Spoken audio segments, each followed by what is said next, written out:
warahmatullahi wabarakatuh. Waalaikumsalam warahmatullahi wabarakatuh.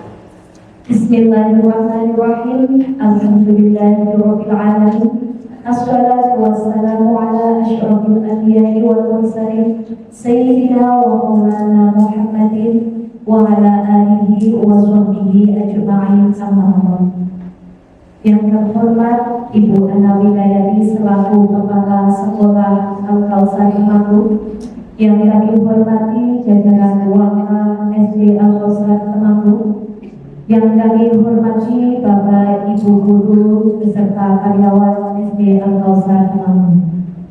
Pertama-tama marilah kita panjatkan puji syukur kehadirat Allah Subhanahu wa Ta'ala yang telah memberikan rahmat, hidayah serta inayahnya kepada kita semua, sehingga kita dapat berkumpul dalam acara di siang hari ini.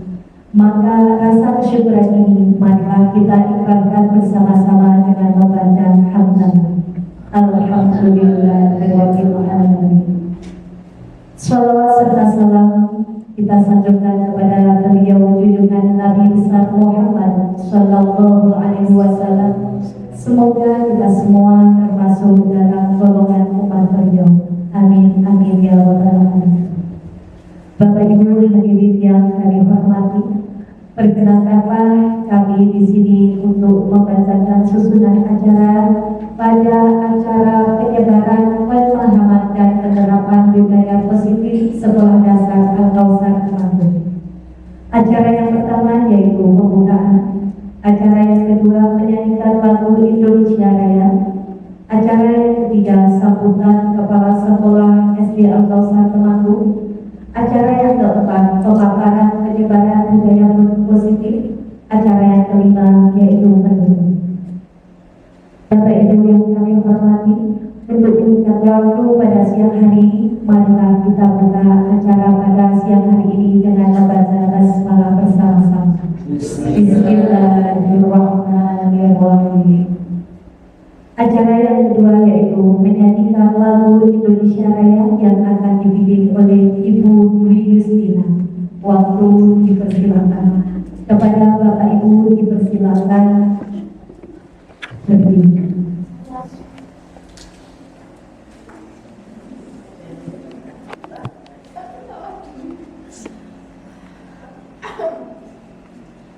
Hiduplah Indonesia Raya, 1, 2. Indonesia tanah airku, tanah tumpah darah. Di sanalah aku berdiri, jadi pandu hidupku.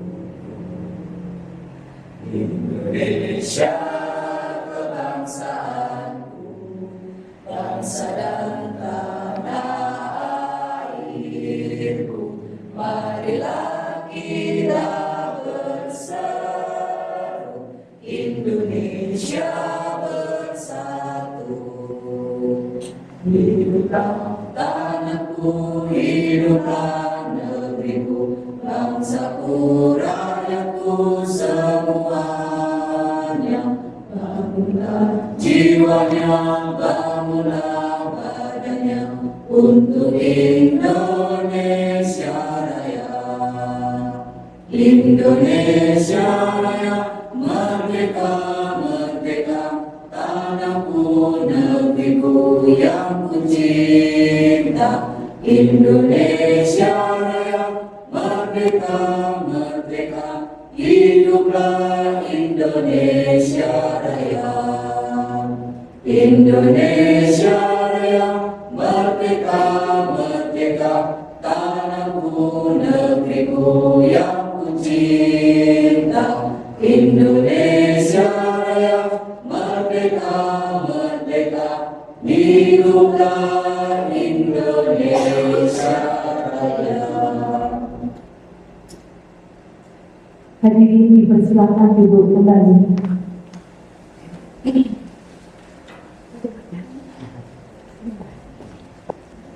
Bagi Bapak Ibu yang kami hormati, untuk acara selanjutnya yaitu sambutan Kepala Sekolah Al-Kausar Sepatu kepada beliau Ibu Anawi Dayani SPD. Dipersilakan. Assalamualaikum warahmatullahi wabarakatuh. Waalaikumsalam warahmatullahi wabarakatuh. Alhamdulillah, alhamdulillah. Saya nanti Bapak secara kawasan Agung, insya nanti dulu secara kawasan Agung. Tiada kata selain bersyukur kita kepada Allah Subhanahu Wa Taala atas hidayah serta inayahnya sehingga pada siang hari ini kita masih diberikan nikmat sehat untuk bisa hadir dalam rangka kegiatan penyebaran pemahaman dan penerapan budaya positif di SDN kawasan Temanggung hari ini tanpa ada suatu apapun. Pada rasa syukur ini kita aturkan dan baca pada bersama-sama. Alhamdulillahirabbil alamin. Wassalatu dan salam semoga selalu tercurah dari Nabi Muhammad sallallahu alaihi wasallam yang selalu berkati sebelumnya dan semoga kita termasuk orang-orang yang mendapatkan syafaat yang utama. Bapak Ibu yang saya hormati, kesempatan ini terima kasih kepada Bapak Ibu semuanya atas kegiatan hari ini yang intinya adalah dalam kegiatan kebetulan Bapak Yesus Alasa sebagai masuk sebagai calon guru penggerak sehingga ada pendampingan yang dalam ini modulnya akan tentang penerapan budaya positif. Penerapan budaya positif sangat penting terkait dengan sekolah kita adalah sekolah penggerak sehingga apapun kebiasaan yang harus dilaksanakan itu bisa mengimbas kepada kelas-kelas yang lain sehingga semua kegiatan ataupun program-program di acara kawasan bisa terlaksana dengan sebaik-baiknya. Sebelumnya saya mengucapkan terima kasih kepada Pak Yesus Alasa yang pada kesempatan ini akan memberikan pendampingan atau memberikan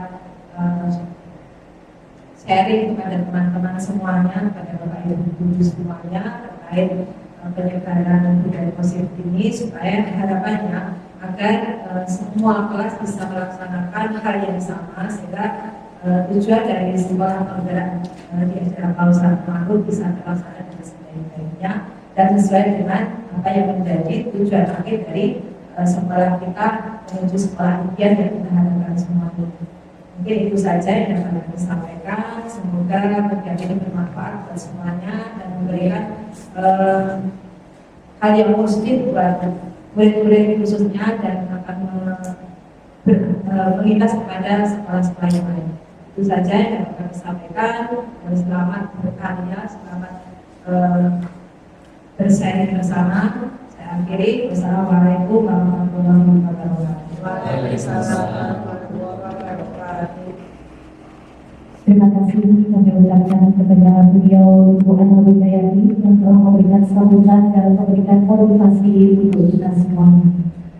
Bapak Ibu yang kami hormati, untuk acara selanjutnya yaitu pemaparan penyebaran budaya positif di lingkungan Sekolah Dasar Al-Kausar Temanggung yang pada kesempatan hari ini akan disampaikan oleh beliau Bapak Yusuf Salasa SPD. Kepada beliau dipersilakan. Terima kasih kepada pembawa acara yang telah memberikan waktunya kepada saya.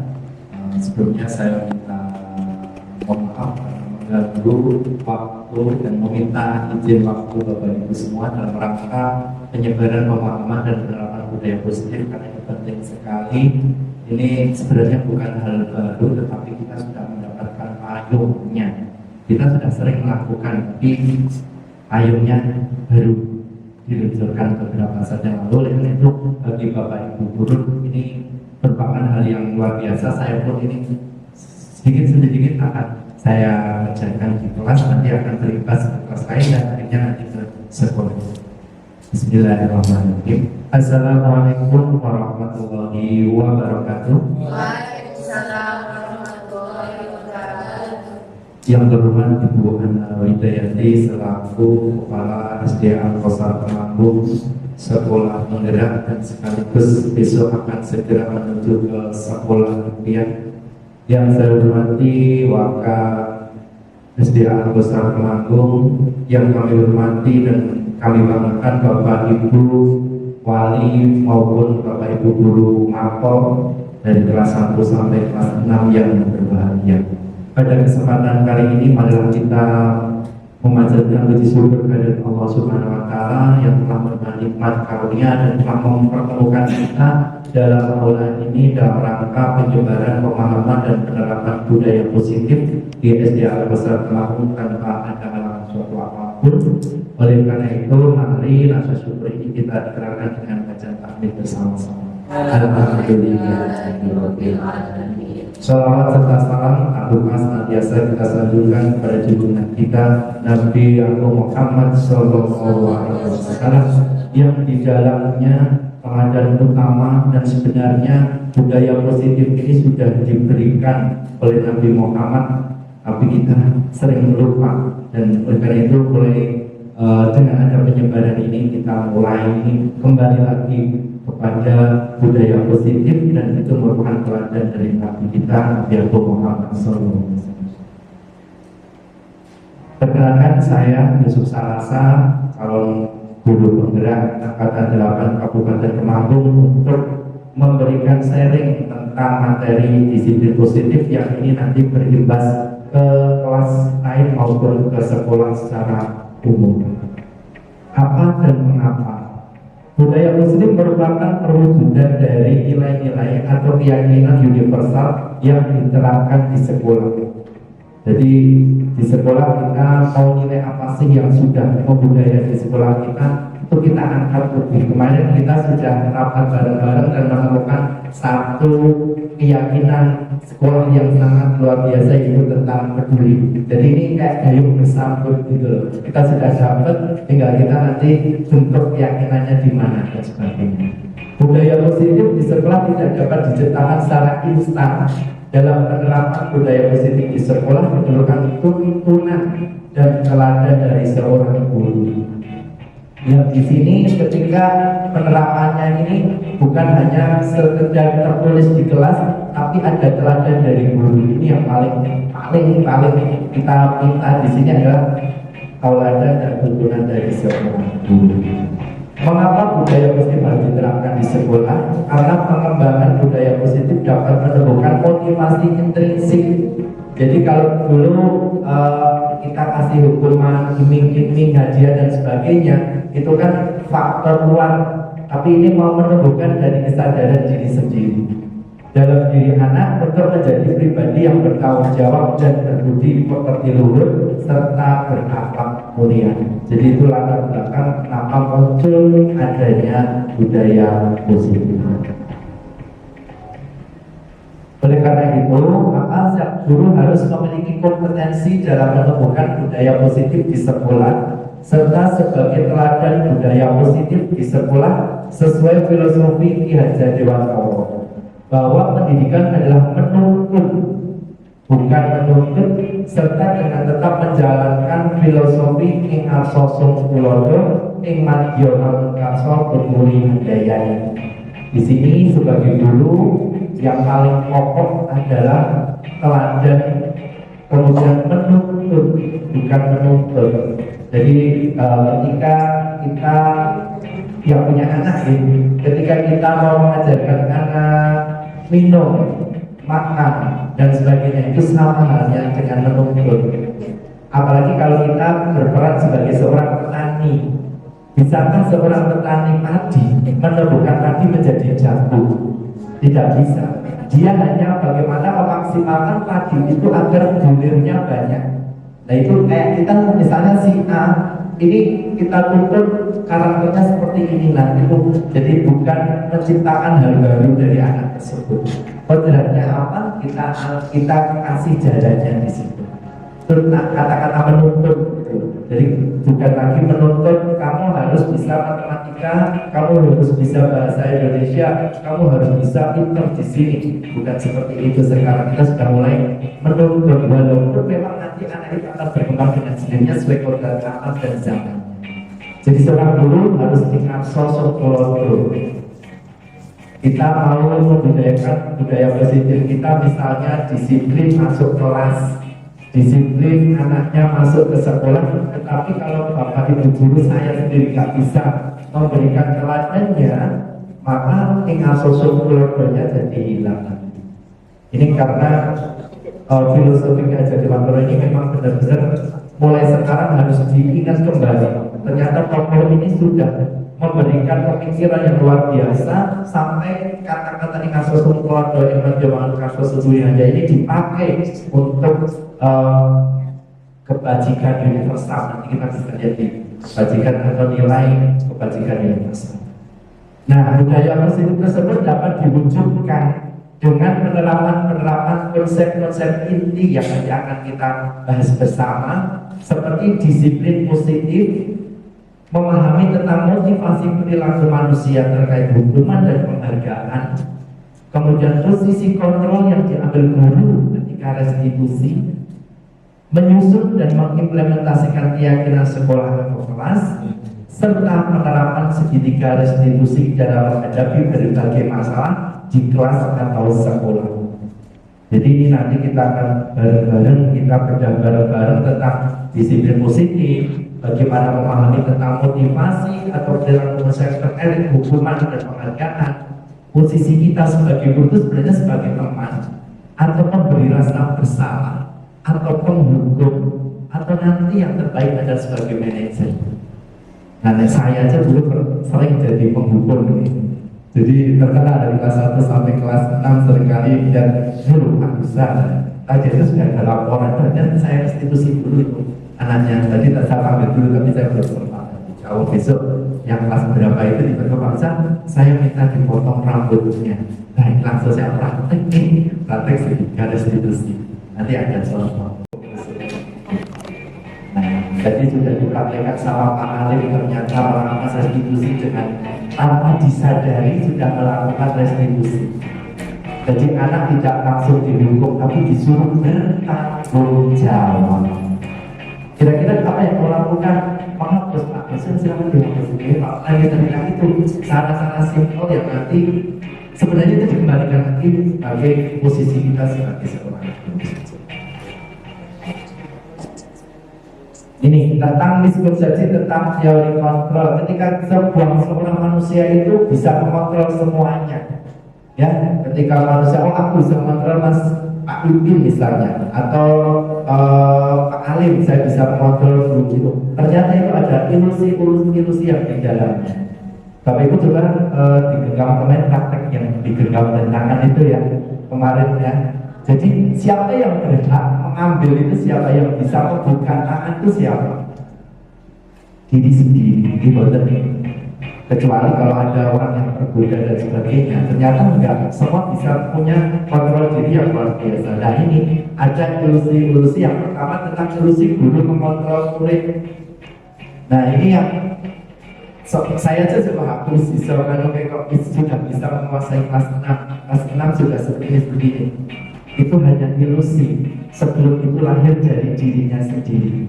Ketika kelas saya dikasih kelas yang lain atau guru masuk kok berbeda, berarti itu hanya ilusi. Kita belum berhasil mengontrol tersebut karena kontrol itu hanya ada kan. Yang kedua, ilusi bahwa semua penguatan positif, efektif dan bermanfaat. Ketika kedua, Mas, kamu luar biasa ya. Kamu saya kasih ini hadiah, belum tentu itu efektif dan bermanfaat. Akhirnya ketika nggak dikasih, dia tidak mau maju lagi ke depan. Ketika dia tidak dikasih hadiah, akhirnya udah kurang biasa. Saya baik, itu ada kembalikan. Kemudian yang ketiga, ilusi bahwa kritik dan membuat orang merasa bersalah dapat mematahkan karakter. Misalnya,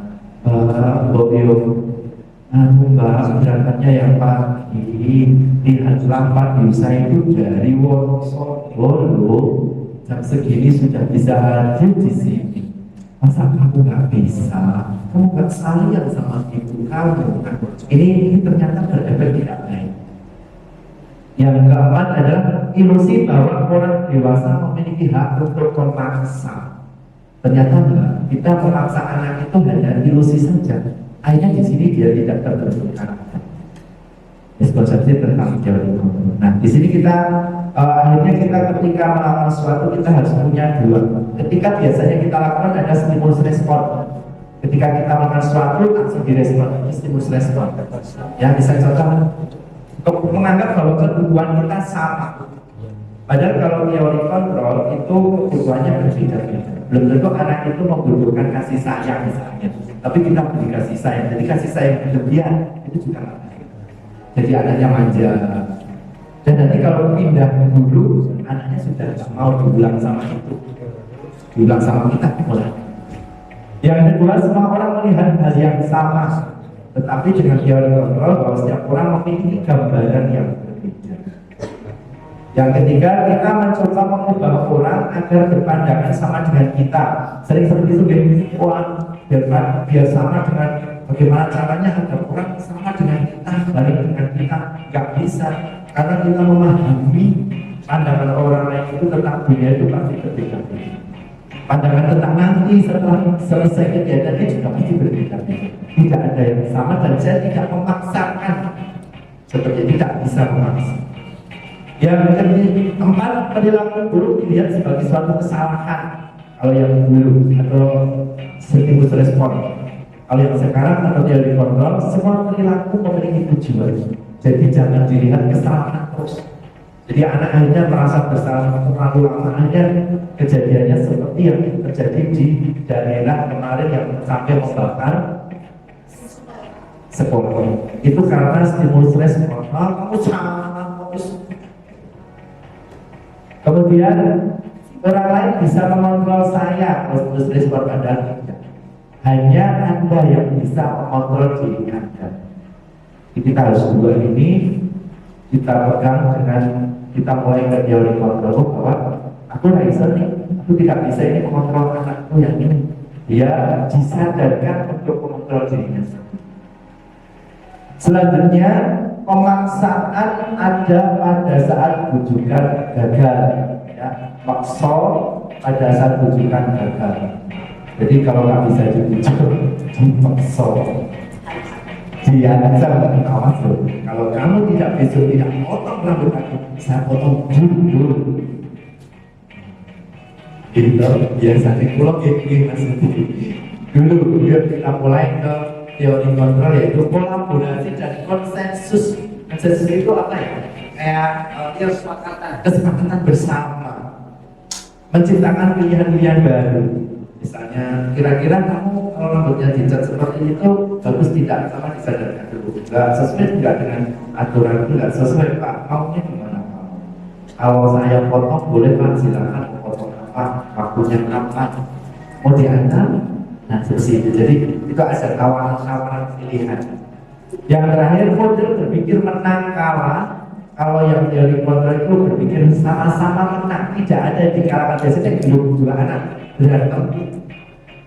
Dan saya pasti yang satu nanti akan sangat merasa besar, merasa disalahkan. Yang satu ya, aku dilindungi bapak ibu guru nih. Nah di teori kontrol semua harus disamakan, diredam sama-sama disadarkan titiknya. Jadi misalnya contohnya ada yang belajar yang sering itu belajar gendeng ya. Nah, yang di belajar itu bagaimana dia mau memaafkan temannya dengan cara seperti apa misalnya ditawarin. Saya ingin gendeng saya tetap kembali Pak. Kalau sudah seperti itu berarti mau memaafkan dia. Kalau sudah berarti yang satunya yang belajar membelajarkan disuruh ngapain? Jahit misalnya. Yang jahit kan, saya nggak bisa jahit, guru memberi solusinya. Yuk kita ajak ke tukang jahit misal, atau diajarin jahit. Dan insya Allah besok orang belajar di mana? Boleh deh mas, ya diajarin jahit itu anaknya terus kapok dewi, seperti itu, menyadarkan dirinya sendiri. Kemudian selanjutnya adalah tentang kita mulai ke bahasan konsep inti yang pertama, yaitu tentang disiplin positif. Penerapan disiplin yang nantinya menciptakan anak-anak yang memiliki disiplin diri sehingga mereka bisa berperilaku dengan mengacu pada nilai-nilai kebajikan universal dan memiliki motivasi intrinsik bukan ekstrinsik. Itu disiplin positif. Kalau disiplin itu istilahnya kan taat aturan diri, tetapi ini taat aturannya dengan kesadaran pribadi tanpa ada paksaan dari luar, tanpa ada ancaman atau tanpa ada hadiah. Itu namanya disiplin positif. Muncul dari dalam diri untuk berbuat baik, kemudian bukan karena iming-iming dan sebagainya. Di sini setiap murid diharapkan akan memiliki kontrol diri dalam setiap tindakan, bukan didasarkan paksaan dari luar, adanya penghargaan atau adanya hukuman. Mereka sadar dari dalam dirinya atau motivasi internal, bukan motivasi eksternal. Jadi harapannya nanti ketika dilakukan disiplin positif di sekolah kita, anak tidak meminta sesuatu, tetapi sadar, oh aku butuh ini. Kalau misalnya aku peduli, maka saya harus bagaimana. Itu untuk penerapan disiplin positif. Dalam standar pendidikan nasional juga sudah dijelaskan bahwa dalam rangka menciptakan lingkungan yang positif, maka setiap warga sekolah dan pemangku kepentingan perlu saling mendukung, menghayati dan menerapkan nilai-nilai kebajikan yang telah disepakati bersama.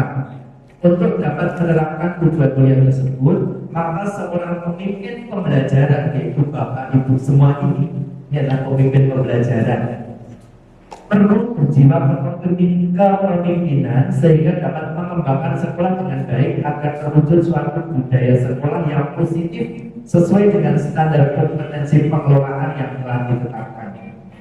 Tujuan mulia dari penerapan disiplin positif adalah agar terbentuk murid-murid yang berkarakter, berdisiplin, santun, jujur, peduli, bertanggung jawab, dan merupakan pelajar sepanjang hayat sesuai dengan standar kompetensi lulusan yang diharapkan. Ini seringkali kalau kita laporkan pasti ada jujur, disiplin, tanggung jawab, masuk ke nilai sosial. Ya, seperti itu. Jadi memang diharapkan tujuan dari standar pendidikan nasional kita adalah penerapan disiplin positif ini agar terbentuk guru yang berkarakter, berdisiplin, santun, jujur, tapi dari dalam dirinya, bukan dari luar. Memang penerapan ini tidak instan. Saya ulang lagi, ketika nanti ini kok seminggu kita harus bukan, nggak mungkin. Yang bisa merubah dirinya sendiri, dan itu akan kita lihat 10 dan 20 tahun. Memang misalnya aku bocah saya rame dan pas, ya memang dia belum sadar akan dirinya sendiri. Nah, tadi saya mengatakan ada nilai-nilai kebajikan universal. Apa sih nilai kebajikan universal? Nilai kebajikan universal adalah nilai-nilai kebajikan yang disepakati bersama, lepas dari suku, bangsa, agama, bahasa, maupun latar belakangnya. Yang orang pasti memakainya, agama apapun memakainya, suku manapun, negara manapun memakainya. Itu yang dinamakan kebajikan universal. Memang kata-katanya kebajikan, jadi kebaikan, tapi dinilai kebajikan itu lebih dari kebaikan. Ini contoh-contoh nilai kebajikan yang sudah ada. Sebagai contoh, kalau di tempat kita di Indonesia ini ada namanya profil pelajar Pancasila. Di sini juga sudah hafal semua, Bapak Ibu sudah paham semua. Ini termasuk nilai kebajikan universal juga. Kemudian misalnya di sini UBO Primary Youth Program, ini biasanya program dari PBB. Jika murid itu ada toleransi, rasa hormat, kemudian integritas, mandiri, menghargai, antusias, empati, pengetahuan, sampai nanti komitmen.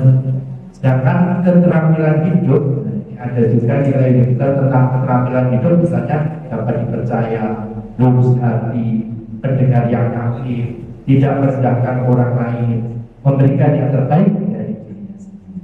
Jadi ini nilai-nilai kebajikan yang sudah sebenarnya kita pun setiap hari sudah sering mendengar peduli, hormat, kemudian misalnya bertanggung jawab, 7 prinsip dasar, itu juga nilai kebajikan yang sudah kita terapkan, tinggal benarkah implementasinya kita lakukan dengan baik.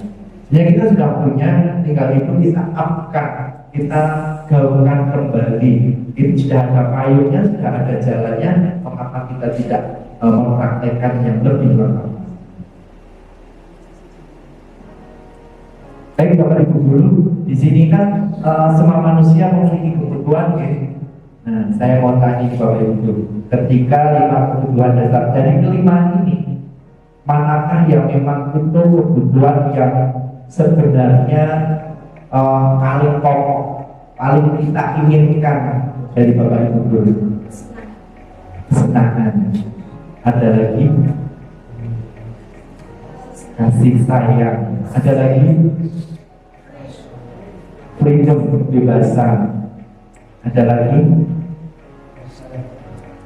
karena ternyata setiap manusia memiliki keinginan kebutuhan yang paling itu berbeda-beda. Bisa jadi makan dan minum cukup, ada bilang ada yang mau dikasih olehku tak bisa ini aja. Jadi untuk 5 kebutuhan dasar yang di sini ada survival atau bertahan hidup, ini biasanya berhubungan dengan sandang, pangan, papan, sehat, hiburan ada 2 ya. Jadi kesehatan, rasa aman untuk masuk ke survival atau bertahan hidup. Dan ini juga murid harus kita paham betul, ini murid ya ini kenapa ya kok setiap pagi kok mengotak ngantuk, jangan-jangan belum sarapan, jangan-jangan sarapannya salah. Jadi ini tetap, kenapa sih kita belajar tentang kebutuhan dasar? Ternyata kebutuhan dasar juga kita harus tahu murid itu butuh apa sebenarnya di sekolah. Yang kedua tentang kasih sayang dan rasa diterima. Ini kita pasti mengalami di murid-murid kita banyak sekali yang masih butuh kasih sayang dan rasa diterima. Kasih sayang bukan hanya orang tua, Bapak Ibu, kasih sayang dari teman, penerimaan bahwa saya diterima sebagai murid, diterima sebagai seorang anak, kemudian rasa diterima oleh orang lain, itu termasuk dalam kasih sayang dan rasa diterima. Jangan sampai kita belum paham anak ini butuh apa, kita salah memberikannya. Jadi memang kerjaan kita banyak ya, tetapi ini pekerjaan mulia. Ketika kita paham anaknya, kita dia ternyata kurang kasih sayang di rumah, maka kita berikan kasih sayang yang tulus dari diri.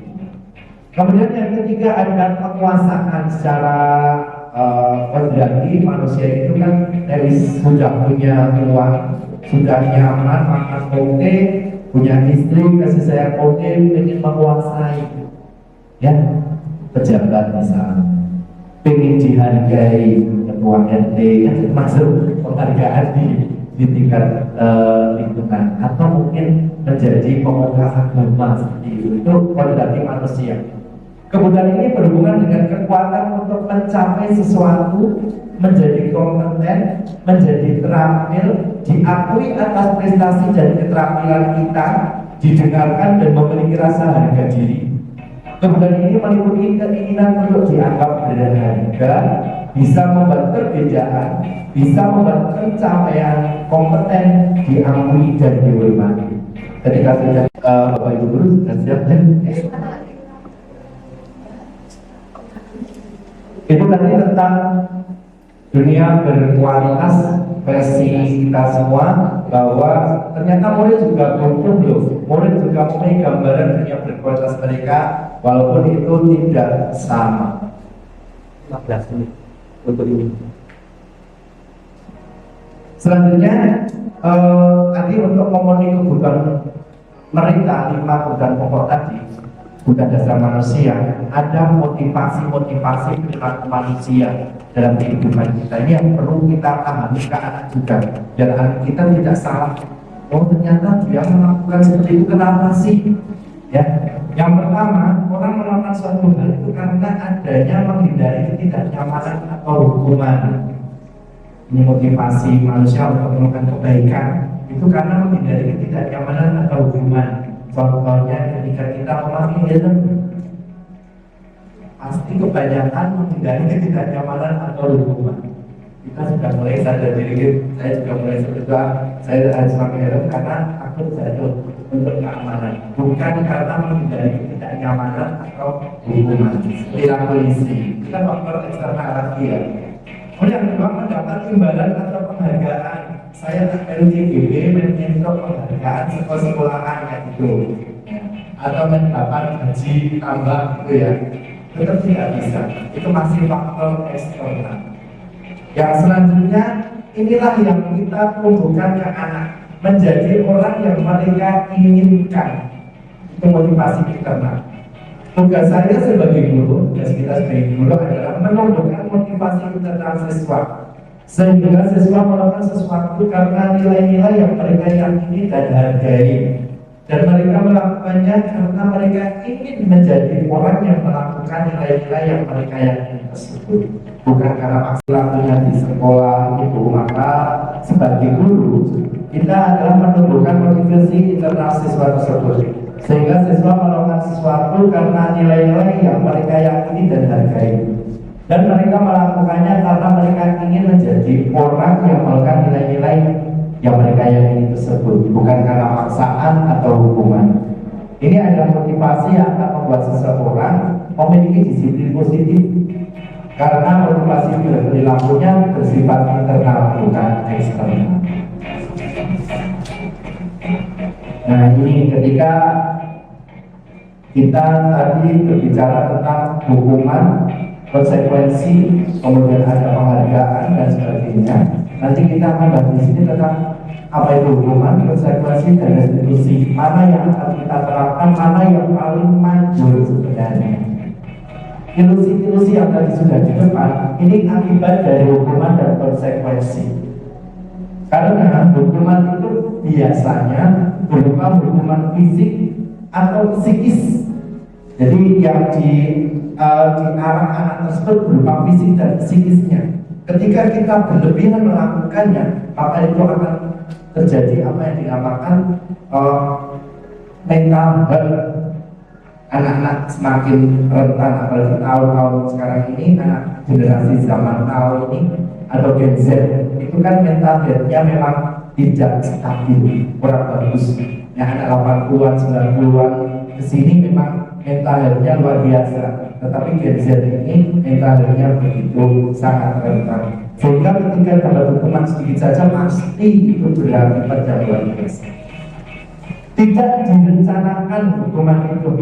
Biasanya tiba-tiba dan murid tidak dilibatkan atau tidak tahu apa yang akan terjadi. Wis pokoknya sampean sakit push up. Kalau zaman dulu, ya kan? Kalau misalnya lari lapangan berapa kali, atau suruh menghormat bendera, atau suruh apalagi olahraga itu, suruh keliling, sepejam gitu ya. Itu seperti itu hukuman. Dan itu ternyata tidak membentuk budaya positif bagi anak. Yang selanjutnya, lebih ada pilihan konsekuensi. Kalau kamu berbuat seperti ini, apa konsekuensinya, Mas? Saya harusnya apa? Saya harus ini, Pak. Saya harus ini. Ini konsekuensi yang sudah tertulis dan disepakati. Ya. Terencana atau disepakati, sikap guru memonitor murid-murid tetap dibuat merasa tidak nyaman. Itu misalnya masuk kelas kurang rapi dan sebagainya, tidak rapi, anak-anak sudah mulai gelisah. Hari sendiri aku nggak tahu ini sudah pada pukul di bagian belakang. Dan ini yang kita mulai bagaimana menumbuhkan tidak ada budaya seperti itu lagi, karena adanya hukuman dan konsekuensi. Selanjutnya yang paling bagus adalah restitusi. Ini istilah baru, tapi sebenarnya mungkin kita pernah mempraktekkan secara tidak langsung. Namanya adalah restitusi. Proses kolaboratif yang mengajarkan murid untuk mencari solusi suatu masalah dan membantu murid berpikir tentang orang seperti apa yang mereka inginkan dan bagaimana mereka harus memperlakukan orang lain.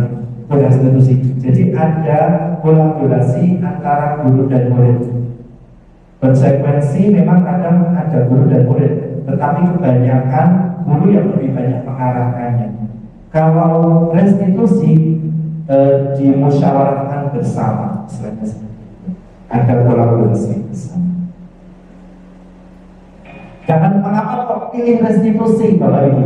Di sini yang pertama restitusi memperbaiki hubungan. Jadi untuk Bapak Ibu guru tidak ada nanti guru gila, tidak ada guru terlalu ramah, tapi guru yang mengayomi, itu yang terbaik sebenarnya. Yang kedua, restitusi adalah tawaran, bukan paksaan. Bagaimana kalau nanti seperti ini, Mbak? Atau kamu punya solusi, Mbak? Oh, saya tak membelikan pensilnya Mas ini. Kayak kemarin si Haider nanti kayak gitu. Akhirnya apa? Pak, bisa saya tak belikan si Mas Raju. Tak kira akhirnya mau kamu juga. Ternyata Mas Raju nanti saya belikan. Saya buat ganti motor pulpen. Jadi pensil. Yang ketiga, restitusi menuntut untuk melihat ke dalam diri. Kamu tuh sebenarnya itu salah ya Mas. Ya, tapi manusia juga pernah buat salah. Tapi kira-kira sesuai juga dengan keyakinan kita. Tidak, dia kayak muhasabah kita. Kalian gitu. Restitusi itu jenis muhasabah. Tapi ada yang mengontrol muhasabah. Yang keempat adalah mencari kebutuhan dasar yang berdasari tindakan. Kenapa sih berbuat seperti itu? Kenapa dia seperti itu dan sebagainya? Kemudian restitusi fokus pada karakter, menguatkan dan solusi, bukan menyalahkan, bukan mencari yang salah. Yang terakhir, restitusi mengembalikan murid yang berbuat salah pada kelompoknya. Kebanyakan kalau sekarang saya pun pernah merasakan ketika anak ada yang salah hal itu, dia akan merasa terpinggirkan, tidak nyaman. Dia biasanya mengucilkan diri kalau dia nggak ikut bareng sama teman dan sebagainya. Nah ini kalau restitusi itu mengembalikan murid yang berbuat salah pada kelompoknya agar diterima oleh teman-temannya juga. Nah di sini tadi saya bagaimana sih sikap yang terbaik sebagai seorang guru? Ada 5 hal yang posisi kontrol guru. Karena ada restitusi tadi, maka peran kita yang mana ini yang harus kita mainkan? Yang harus kita mainkan itu ada yang sebelah 1, 2, dan 3. Yang pertama sebagai penghukum. Ini mungkin masa lalu saya. Seorang penghukum bisa menggunakan hukuman fisik maupun verbal.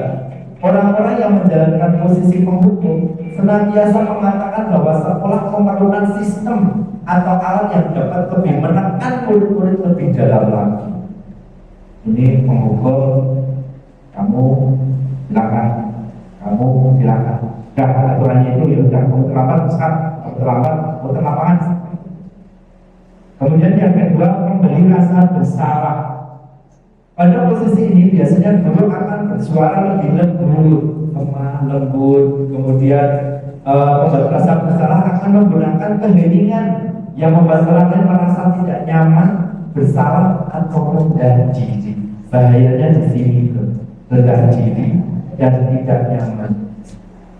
Rasa bersalah itu ada 3 contohnya. Saya misalnya bisa berangkat pagi, misalnya itu saya bandingkan itu Pak Rizal itu kamu gak kasihan, Pak Rizal dari Wonosobo turun sampai sini pagi-pagi jam sekali mas dan tante kayak gitu. Itu termasuk memberi rasa bersalah. Aduh Mbak, kamu gak kasihan kok, saya itu punya anak di rumah, saya UPN, gak bisa gini sakit di rumah sakit, saya kesini kamu malah gak kerjakan tugas, boyo kasihan sama Bu Guru. Nah, ini termasuk memberi rasa bersalah. Yang selanjutnya sebagai teman. Ini sebagai teman itu hati-hati kayak mata pisau nanti jadi. Guru pada posisi ini tidak akan menyakiti murid, namun akan tetap berupaya mengontrol murid melalui persuasi. Posisi teman pada guru bisa negatif ataupun positif. Positif di sini berupa hubungan baik yang terjalin antara guru dan murid.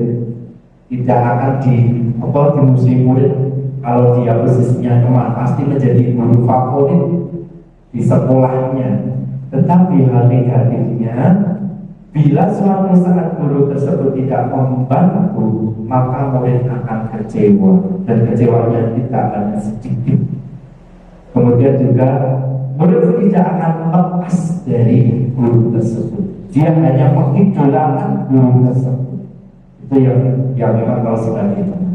Selanjutnya sebagai pemantau ini bagus juga, itu bagus. Ya kita minimalisir yang tadi itu, yang jangan sampai orang itu tidak bisa lepas dari. Kemudian sebagai pemantau berarti mengawasi. Nah ini kita semua, saya juga termasuk pemantau. Ketika kita punya konsekuensi, punya aturan di sekolah, kita pemantau semuanya. Jadi kamu boleh makan di kelas tidak misalnya? Oh tidak, sudah sekarang di luar kelas. Apa kalau di kelas? Membersihkan. Nah ini pemantau. Kemudian kalau misalnya kalau pemantau itu biasanya aturannya sudah jelas, sudah ada di situ. Telat ngapain? Kemudian kalau makan di kelas suruh ngapain? Kalau tidak tiket selama berapa hari kayak gitu. Kalau tidak membawa tutup denda sekian, itu pemantau hanya melihat seperti itu. Kita bertanggung jawab atas perilaku orang-orang kita awasi. Posisi pemantau berdasarkan pada peraturan dan konsekuensi dengan menggunakan sanksi atau konsekuensi. Kita dapat memisahkan hubungan pribadi kita dengan murid. Jadi ini hubungan seperti teman sudah tidak berlaku, sehingga kita bisa lebih kendor lagi. Tetapi pemantau kelemahannya adalah karena terpaku terhadap kesalahannya dan juga aku seorang wanita berpikir. Jadi tidak masuk ke dalam dirinya.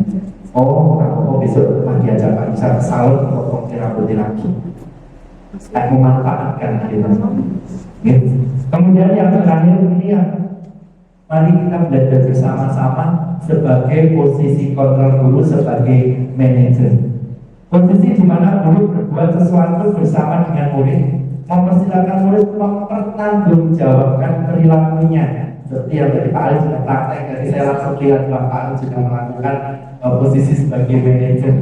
Sebenarnya sudah semua, tapi istilahnya belum dapat ya, belum. Sekarang sudah tahu tentang posisi manajer. Pendukung murid akan dapat menemukan solusi atas permasalahannya sendiri, sehingga akan terbentuk karakter yang kuat. Murid mampu mengevaluasi dirinya sendiri untuk menjadi lebih baik, serta murid meletakkan dirinya sebagai individu yang positif dalam dunia berkualitas. Ini jangka waktunya tidak hanya hari ini atau 2 hari atau setahun, tapi besok 10-20 tahun yang akan datang baru akan terlihat. Ternyata apa yang kita lakukan di SD itu dapat diaplikasikan selanjutnya. Itu untuk posisi kontrol dulu. Mari kita bertemu bersama, apakah kita masih jadi penghukum atau memberi rasa bersalah, atau sebagai teman, pemantau, atau sudah menjadi manajer. Saya juga pernah semua. Jadi mari kita yang paling banyak yang ini gitu loh, maksudnya yang manajer kita sudah mulai paling banyak yang tahap ke manajer. Dan untuk yang mulai nomor 1, 2 ini kalau bisa mulai hilang di sekolah kita. Paling tidak kita mulai bernomor teman atau manajer. Yang menghukum dan memberi rasa bersalah jauhkan dari kelas kita. Tiba-tiba sampai kelas curhat, itu jangan sampai ya Bapak Ibu. Apalagi kelas SD. Kalau orang juga nanti tak terkontrol maksudnya, akhirnya jadi rendah, jadi langsung nangis dia.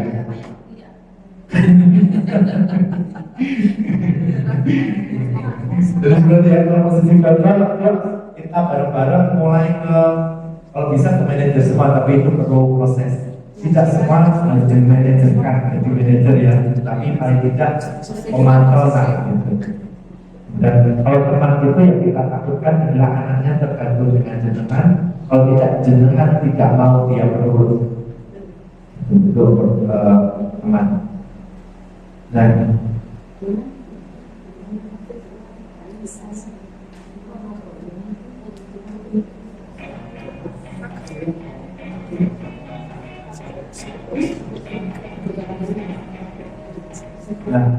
kemudian untuk membuat restitusi lagi, kita perlu awalnya sebagai bahan ketika kita mau merestitusi anak. Itu dinamakan sebagai keyakinan kelas. Itu artinya di peraturan kita punya dinaikkan, lebih sederhanakan, dan itu menjadi kata-kata yang positif. Itu yang namanya keyakinan kelas. Mengapa keyakinan kelas bukan peraturan?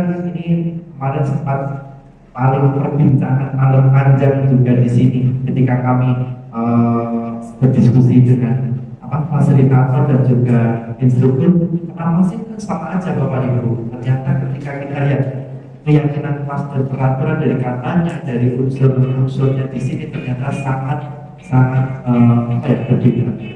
Nilai-nilai keyakinan yaitu nilai-nilai kebajikan universal tadi yang disepakati secara tersirat dan tersurat, lepas dari latar belakang suku, negara, bahasa maupun agama. Seseorang akan lebih tergerak dan bersemangat untuk menjalankan keyakinannya daripada hanya mengikuti serangkaian peraturan tertulis tanpa makna. Kalau peraturan kan biasanya tertulis ya, peraturan tertulis ini kata wasit denda sekian dan sudah kita biasa gitu. Tetapi kalau sudah dalam masuk bentuknya keyakinan, kalau saya di jalan kok saya melanggar peraturan itu terhadap dirinya sendiri, bahwa saya ini termasuk orang yang tidak memiliki kedisiplinan. Saya membahayakan diri saya. Nah itu kalau sudah masuk ke situ kan mau tidak mau pasti bawa SIM, STNK dan juga helm. Terus bagaimana tugas guru dengan keyakinan kelas yang harus kita buat? Guru berupaya mewujudkan keyakinan kelas dengan kesepakatan bersama antara guru dan murid. Keyakinan kelas haruslah dalam bentuk pernyataan universal yang umum, yang mudah diingat dan dipahami, serta harus diimplementasikan di kelas atau sekolah. Sebenarnya kan Bapak Ibu sudah membuat kesepakatan kelas nih, tetapi kalau kesepakatan kelas itu biasanya ada konsekuensinya. Nah, keyakinan itu tidak memakai konsekuensi. Konsekuensinya nanti gimana Pak? Bukan konsekuensi, tapi tanggung jawab. Ketika misalnya menghormati guru di kelas, ini kan luas sekali. Nah memang itu keyakinan itu yang menghormati guru di kelas. Ketika ada anak yang rame saja, maka itu nanti masuk ke restitusi. Restitusi itu tak harus langsung pagi sampai siang itu berderet restitusi seperti itu. Nanti kita bahas tentang restitusi.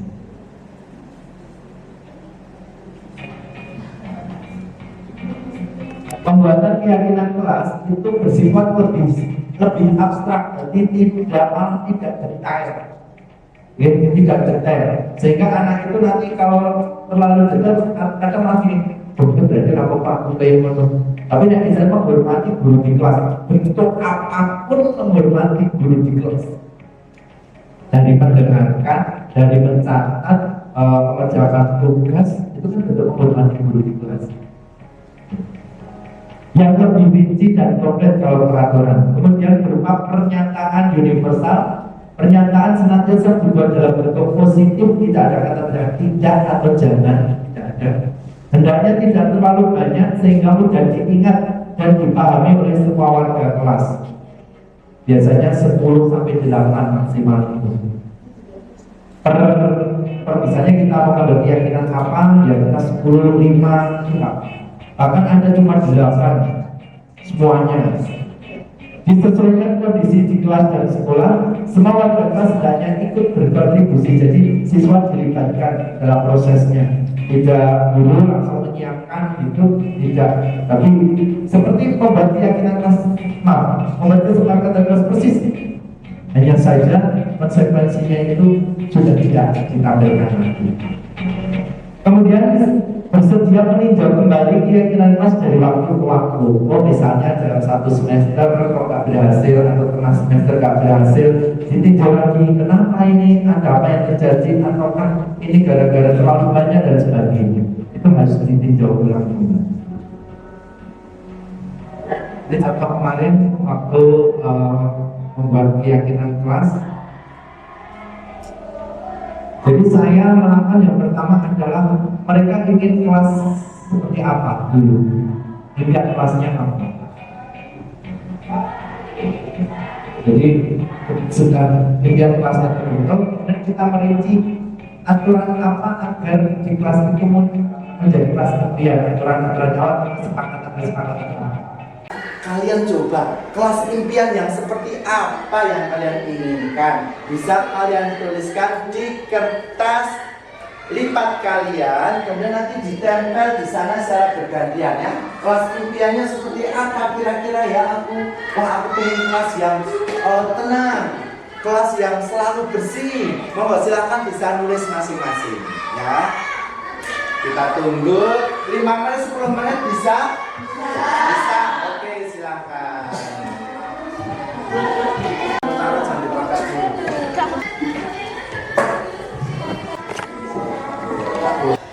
Kalian sudah menulis semua tentang kelas impian kalian? Sudah. Kalau sudah, siapa yang mau membacakan? Dari kelompok sebelah kanan siapa ini? Oh ya, Mbak Cinta, silakan Mbak Cinta. Kelas impianku selalu pikir sesuai jadwalnya, tidak ada pertengkaran dan bullying. Yuk kita wujudkan kelas impian untuk 1 tahun terakhir di SD Al-Kausar ini, agar 1 tahun ini menjadi kenangan yang paling manis. Sayang Pak Yusa dan teman-teman dari Cinta. Nah, tadi sudah tentang keyakinan kelas, dan setelah terbentuk nanti di sini ada tabel E dan tabel Y. Kalau tabel Y itu terkait dengan hal yang terdengar, terlihat, dan berperilaku amal di kelas tersebut yang kita inginkan. Sebagai contoh misalnya yang terdengar di kelas saya nanti ada Assalamualaikum, ini terkait dengan senyum salam sapa. Kemudian dengan juga yuk saya bantu, biar nanti ada sholat kali kalau di situ. Kemudian ada juga terima kasih, tolongnya, permisi, itu yang terdengar di kelas. Jangan sampai nanti ada memanggil yang dengan kata-kata yang kasar dan sebagainya. Kemudian ada ini panggilan Mbak atau Mas sini, yuk kita main bersama. Jadi itu memang semoga bisa, karena juga masih belum dilakukan sepenuhnya ya. Kemudian yang terlihat, misalnya berempati dengan perasaan orang lain, ada temannya jatuh, ditolong dan ditertawakan, itu yang terlihat. Ada pula yang ada sampah yang berserakan, ya diambil, dibuang sampah. Terus memegang barang orang lain harus dengan izinnya, bukan asal ambil. Itu contoh yang terlihat. Kalau yang berperilaku ya tersenyum, tersenyum dengan ramah, memberikan salam hormat, makan dengan adab Islam, membersihkan kelas baik halaman kelas, papan tulis, meja belajar dan sebagainya. Itu yang bisa dilakukan ketika nanti setelah tabel T itu indikatornya mana yang boleh, mana yang tidak, atau mana yang positif, mana yang negatif. Sedangkan tabel Y itu yang gambaran kata-kata yang terlihat maupun perilaku anak-anak tersebut. Nah, selanjutnya di sini tadi sudah sampai keyakinan kelas nih Bapak Ibu. Nah, keyakinan kelas itu digunakan dalam rangka ini Bapak Ibu. Bagaimana kita membuat kalau ada masalah di kelas, apa yang harus kita lakukan, yaitu dengan restitusi. Salah satunya metodenya dengan segitiga restitusi. Guru yang memiliki kontrol sebagai manajer, semoga kita semua nggak harus sebagai manajer sebenarnya, bisa mempraktekkan segitiga restitusi. Yang akan menerapkan segitiga restitusi dalam menyelesaikan masalah serta menghadapi murid-muridnya. Jadi segitiga restitusi ini lebih ke bagaimana mencari solusi bersama. Yang pertama adalah menstabilkan identitas.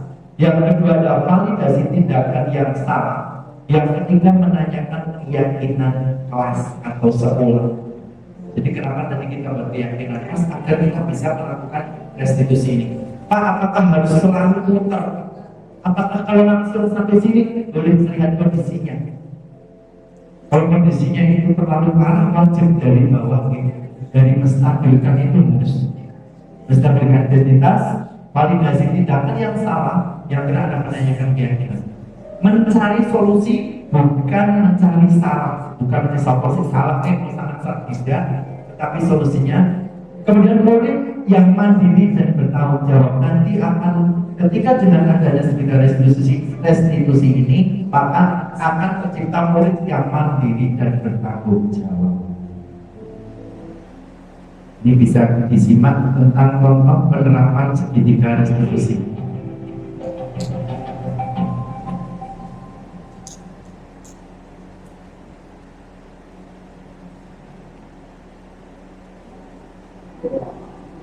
Assalamualaikum warahmatullahi wabarakatuh. Sekarang ini saya akan melakukan melalui konsep segitiga yang dilihat dua kualitas tindakan yang salah, dan yang terakhir itu ketiga menanyakan tentang keyakinan. Mari kita simak bersama video. Ada kasus satu, hakim mengambil di kelas hingga tertidur dan akhirnya tidak mengerjakan tugas.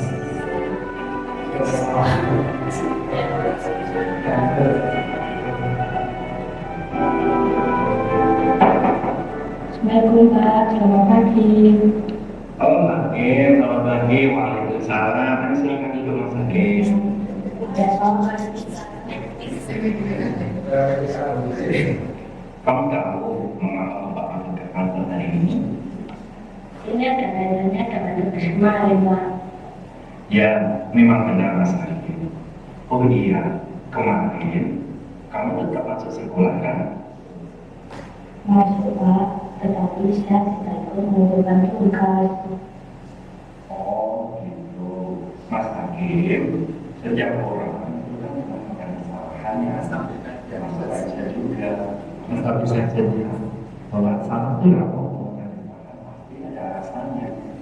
Kira-kira apa alasan Mas Hakim sampai tidak mengerjakan? Validasi tindakan salah, alasannya itu validasi tindakan salah. Sampaikan pada sekolah.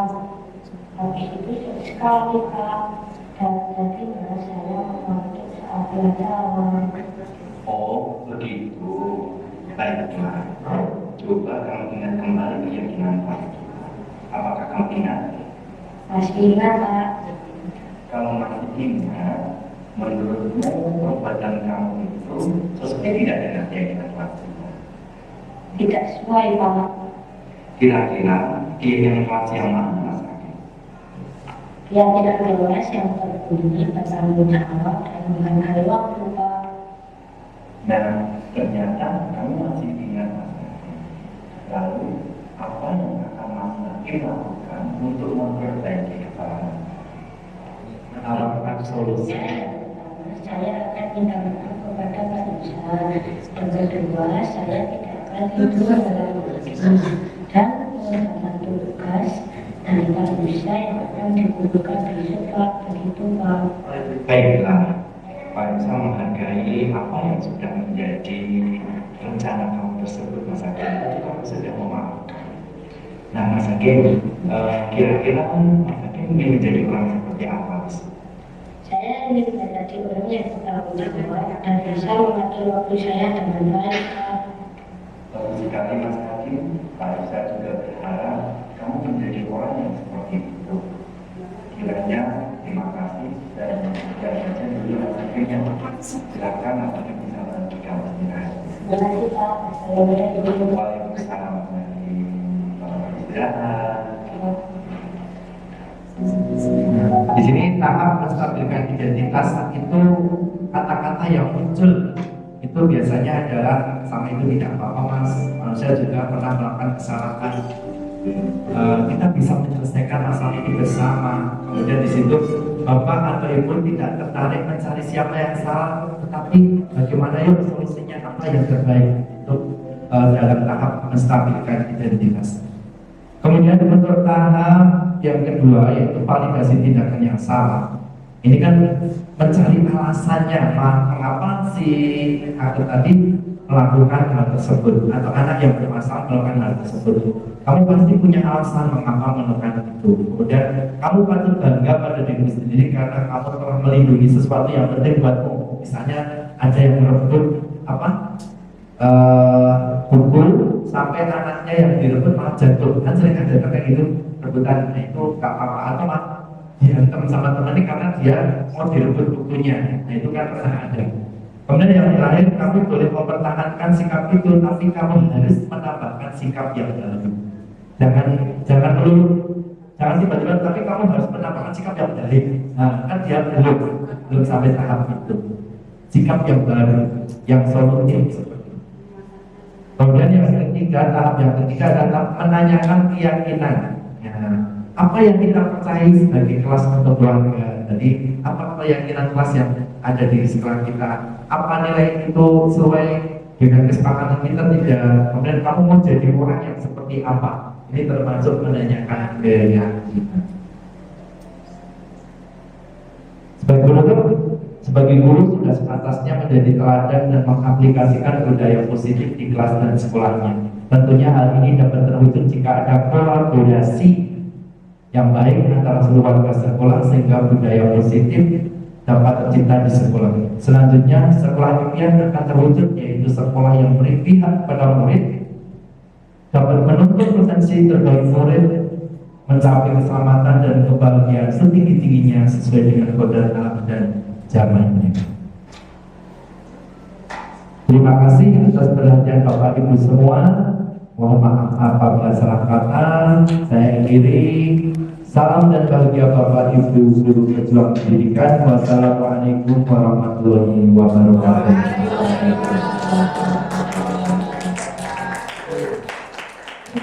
Kepada Bapak Yusuf Salasa yang telah memberikan banyak ilmu, sharing bersama untuk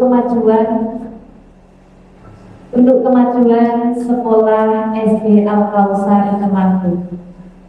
Mungkin ada tambahan sedikit Pak Yusuf?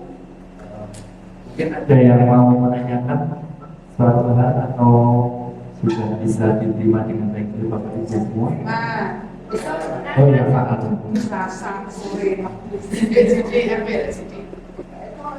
Terima kasih sebelumnya. Setelah melihat tayangan ini tentang sikap positif dan sebagainya, ini kan untuk demi kemajuan lembaga ini. Karena itu kalau bisa itu yang sudah ditanyakan tadi, ada keyakinan kelas yang sifatnya ini. Artinya semua dari kelas 1 sampai kelas 6 itu harus ada yang seperti itu.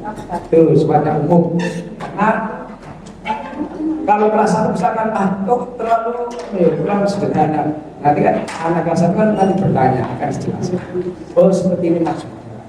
Tapi itu harus ada di setiap kelas itu harus ada, langsung dicetak mawon, dicetak sekalian. Itu nanti kalau misalnya ada tambah di kelas 1 dan 2, 3 ya, itu kan nanti ada sepekan tambahan. Tapi yang umum ini harus ada supaya satu sekolah itu ada kesempatan yang sifatnya umum dan itu sama, tidak kelas 1, kelas 2 itu berbeda. Yang umum harus ada. Terima kasih banyak. Terima kasih Pak. Nanti kita bisa diangkat ke atas pada waktu maupun pada Bapak Ibu kepala sekolah untuk agar yang anaknya ada yang lebih yang mengumpul.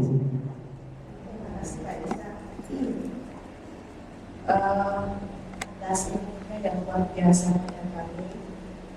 Tentunya ini adalah salah satu solusi untuk masalah kita di sekolah kita yang tadi disampaikan Pak Ali pada saat acara kebudayaan pemilihan. Seandainya semua kelas bisa menciptakan keyakinan kelas yang sudah Pak Yusa sampaikan, insya Allah pertumbuhan di sekolah kita tidak akan pernah ada. Agak minimalisir pertumbuhan yang ada. Dan seperti yang Pak Ali tadi usulkan, mungkin tadi kan ada keyakinan kelas secara umum. Bisakah itu menjadi keyakinan sekolah dan keyakinan kelas? Mungkin kita bisa mencari kalimat-kalimat yang lebih umum lagi untuk kita jadikan sebagai keyakinan sekolah. Dan mungkin untuk keyakinan kelas karena yang kurikulum 13 belum paham ya, mungkin baru kali ini mendengar. Kalau memang itu harus kita laksanakan bersama, dan yang sudah dibikin Bapak Ibu namanya kesepakatan kelas bisa kita arahkan untuk menjadi itu.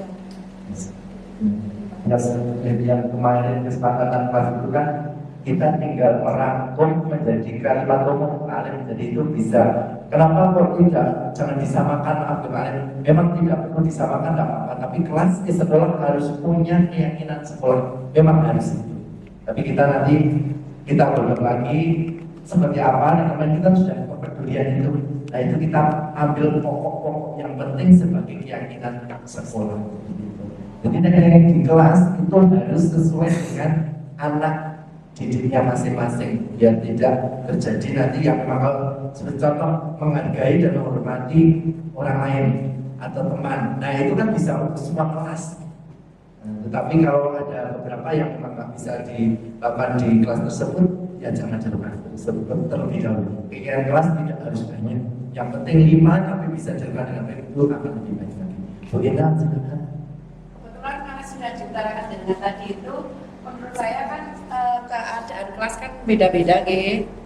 Jadi kesepakatan kelas mungkin tidak untuk kelas kecil tidak terlalu banyak, tapi anak-anak waktu kita mengarahkan untuk membuat kesepakatan itu mereka muda, jadi akan bisa menerima dengan bahasa mereka. Kita nanti nulisnya itu dari beberapa yang anak-anak tarakan, jadi mungkin tidak terlalu banyak, nanti malah bingung gitu kan. Simpel saja, itu boleh apa-apa yang kelas untuk yang kelas kecil. Jadi tidak harus yang banyak, tapi bisa dilaksanakan daripada banyak tetapi tidak dapat dilaksanakan. Tadi bisa disebut anak-anak bahasanya. Sekarang semangat di Bapak Ibu. Terima kasih Sugeng Guntur Sedoyo. Semoga kita mendapatkan berkah barokahnya dari Allah Subhanahu wa taala. Bapak Ibu, marilah kita tutup acara pada siang hari ini dengan membaca hamdalah. Alhamdulillahirabbil alamin. Cukup sekian dari saya akhiri. Wassalamualaikum warahmatullahi wabarakatuh. Alhamdulillahirabbil alamin. Saya sangat menyambut dengan senang hati adanya penyebaran dan penerapan budaya positif di SD Al-Kausar yang telah disampaikan oleh Pak Yusa, dan semoga dengan ini SD Al-Kausar memiliki kalimat-kalimat positif dalam menciptakan kesepakatan kelas ataupun keyakinan kelas.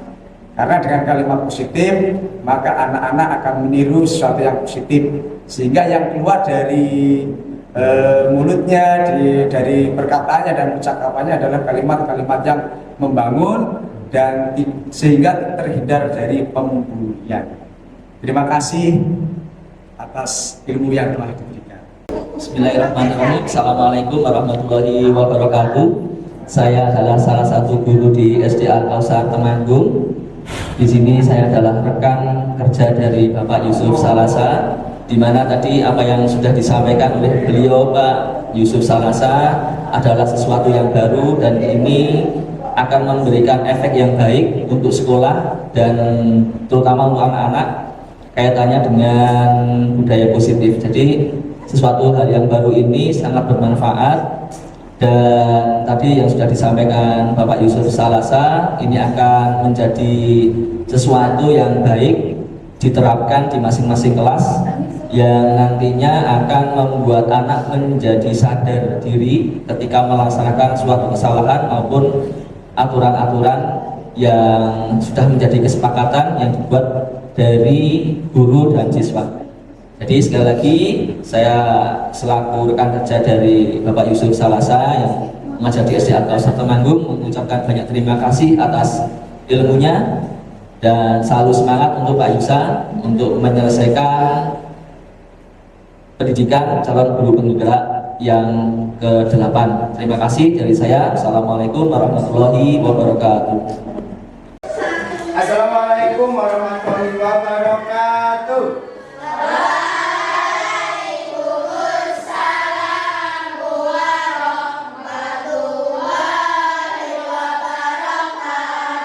Selamat pagi.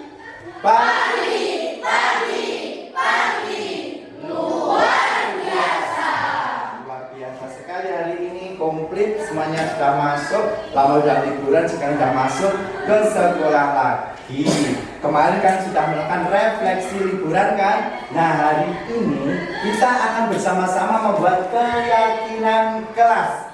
Apa itu keyakinan kelas? Keyakinan kelas adalah nilai-nilai yang diyakini akan ditaati kita bersama di kelas kita akan menjadi kelas-kelas impian. Nah, sekarang kalian coba kelas impian yang seperti apa yang kalian inginkan. Bisa kalian tuliskan di kertas lipat kalian, kemudian nanti ditempel di sana secara bergantian ya. Kelas impiannya seperti apa kira-kira ya? Aku pengen kelas yang tenang, kelas yang selalu bersih. Mau silakan bisa nulis masing-masing ya. Kita tunggu 5 menit 10 menit bisa? Bisa. Oke, silakan. Sambil berangkat dulu.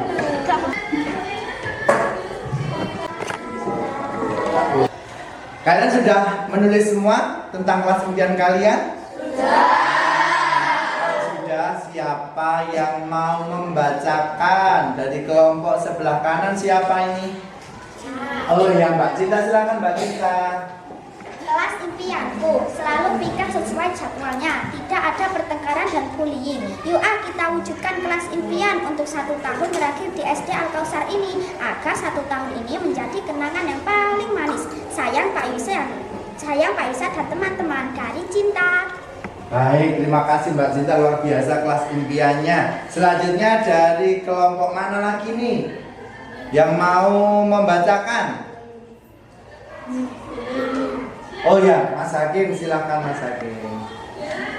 Impianku di kelas ini, semoga tidak ada kekerasan dan pembulian di kelas ini dan kelas lain juga. Dari saya, Hakim. Nah, selanjutnya yuk, tinggal 1 kelompok yang belum tadi mana? Oh, Mas Alan, silakan Mas Alan. Kelas impianku adalah tidak ada lagi gelut-gelutan antar siswa-siswi. Dari saya, Alan. Baik, setelah semua ini luar biasa kelasnya ya. Coba semuanya ditempel di sebelah sana untuk biar kita tahu kelas impiannya apa saja. Nanti Pak bisa ketik ulang, lalu kita benerkan ya. Biar nanti tertempel di situ tentang kelas impian kita. Alan.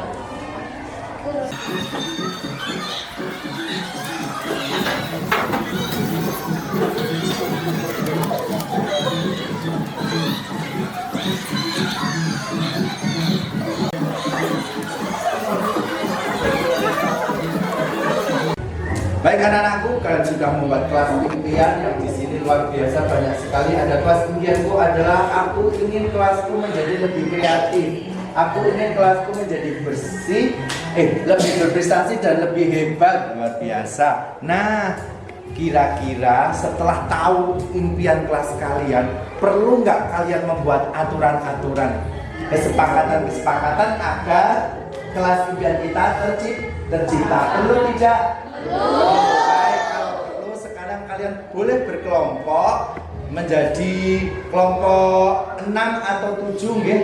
Nah, kemudian kalian membuat aturan-aturan atau kesepakatan di kelas kita agar kelas impian kita tercapai. Nanti Pak bisa bagikan stick note ini, kalian bisa tuliskan di sini ya. Kemudian nanti setelah selesai baru kalian tempel di kesepakatan atau peraturan kelas kita. Siap?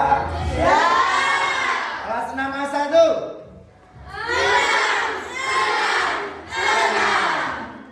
Cerdas, berkata Islami, mantap.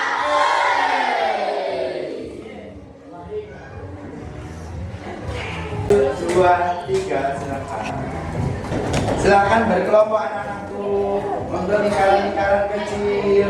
Ada yang 5, ada yang 6, ada yang 4. Jadi 2 kelompok. Ini menjadi 2 kelompok. Agak lebar biar. Silakan. Bisa langsung dituliskan peraturannya apa ini. Peraturannya dituliskan. Enggak apa-apa.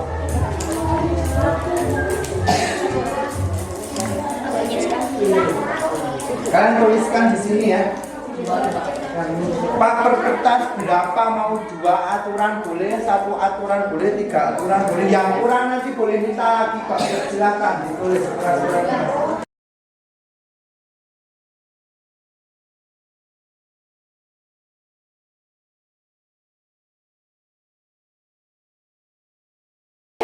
Baik, karena sudah selesai semua belum ini? Ada yang belum selesai?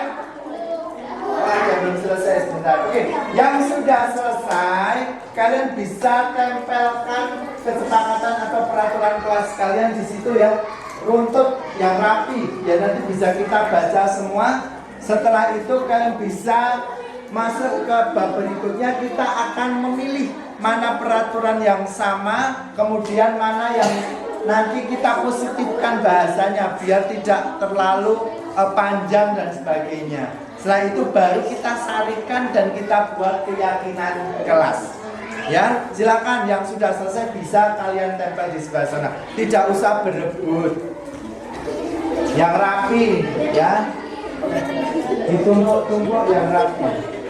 Baik, tadi kalian sudah menuliskan peraturan dan kesepakatan yang kalian lakukan untuk kelas kita akan menjadi kelas yang impian, gitu kan? Nah, selanjutnya adalah kita akan meringkas, kita akan menyarikan, dan kita akan memilih mana-mana keyakinan kelas yang dapat kita lakukan, mana-mana kesepakatan yang dapat kita lakukan. Kenapa kok bukan kesepakatan atau bukan peraturan? Kalau peraturan atau kesepakatan nanti akan melahirkan konsekuensi atau hukuman.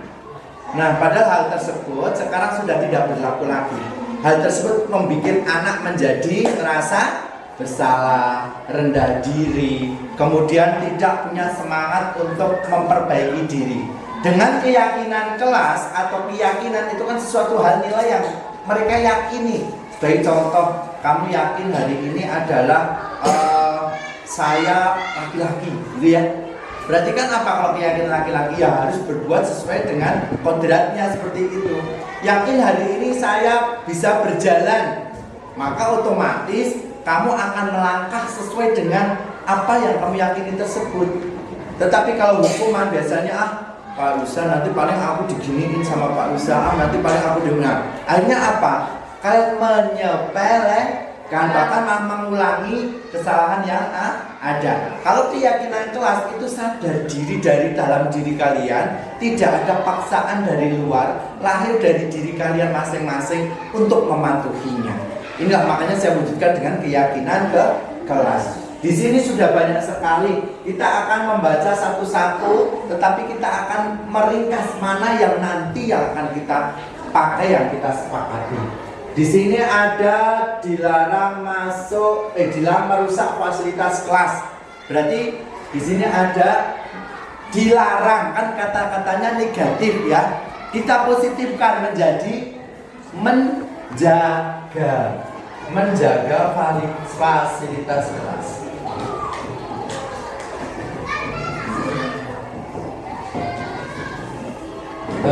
2M.ais makan minum sesuai adab Islam.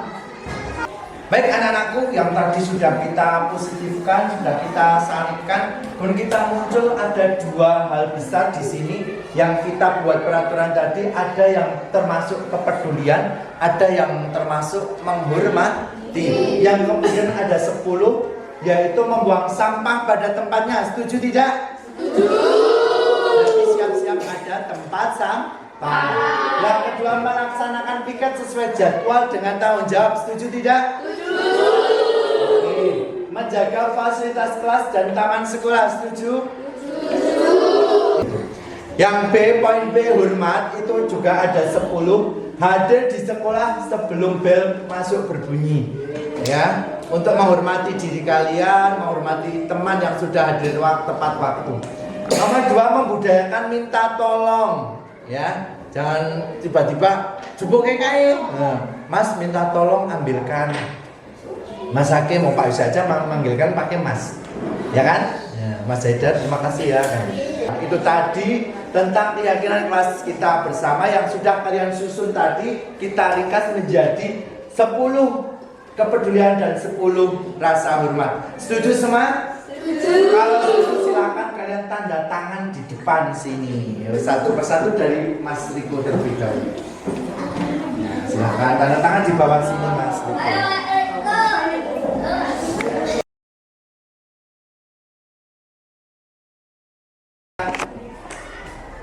Baik anak-anakku, kita sudah mendapatkan kegiatan kelas kita dan kalian juga sudah menandatangani, berarti bersepakat ya, menandatangani, meyakini bahwa kelas kita ini akan membawakan kita ke arah kebaikan semangat. Dan mari kita ucapkan bersama-sama agar itu berada di dalam diri hati kita masing-masing dan terwujud kelas impian kita. Siap ya?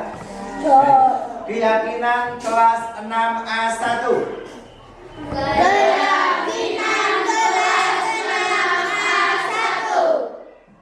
Satu. Sikap peduli. Yang akan kami wujudkan. Dengan keyakinan. Satu. Membuang sampah pada tempatnya. Dua. Langsung melaksanakan piket sesuai jadwal dengan tanggung jawab.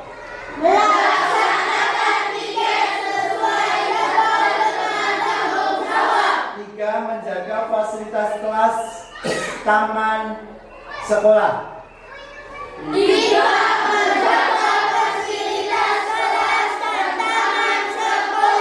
Empat, menjaga barang pribadi dan orang lain.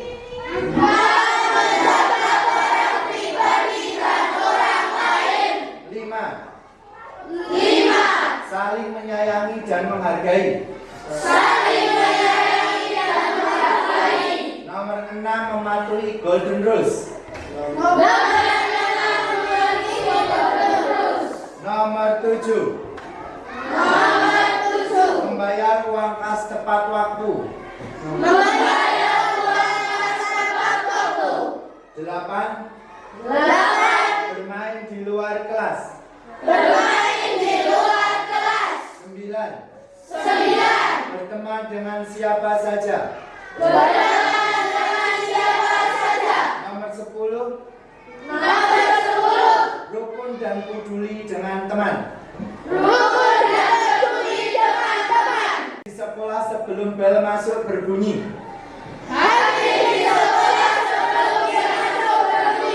2, membudayakan minta tolong. Nomor 3, memanggil teman sesuai nama atau ditambah mas atau mbak.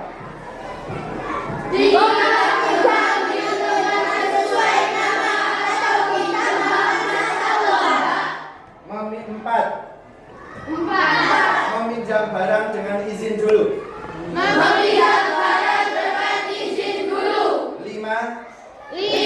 mematuhi Golden Rules. 6, tenang dan memperhatikan saat pembelajaran. 7, mengerjakan tugas tepat waktu. 8, berjualan di luar sekolah. Nomor 9, bertutur kata sopan dan santun. 10, minta izin jika ada keperluan. Bismillahirrahmanirrahim. Terima kasih, silakan bisa kembali.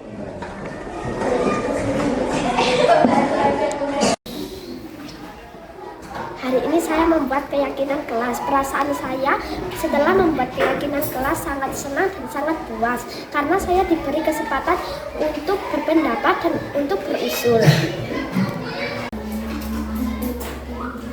Halo, saya Anin, kelas 6 SD Al-Kausar. Hari ini saya bersama teman-teman membuat keyakinan kelas. Saya senang sekali dan bangga karena saya bisa ikut memberikan ide saya dan juga bisa terbentuk keyakinan kelas. Semoga kami bisa melaksanakan keyakinan kelas dan kelas impian terwujud.